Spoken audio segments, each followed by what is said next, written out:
зерттеуіміз суға байланысты болады екен балалар. Егер осы суды қатырсақ, ол неге айналады екен?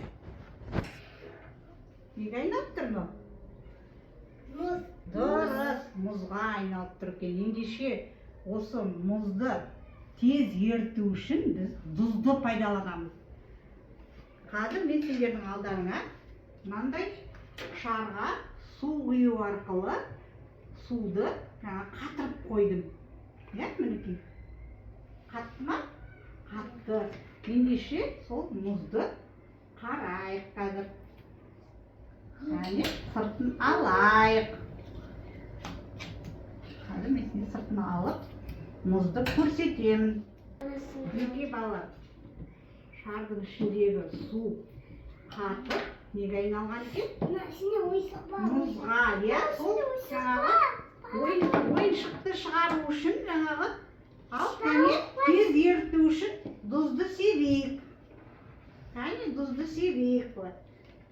Себе қойында тұзды. Сабық тұз себемін.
Біздер мұзды тұз арқылы ертіп, оның ішінен не шықты?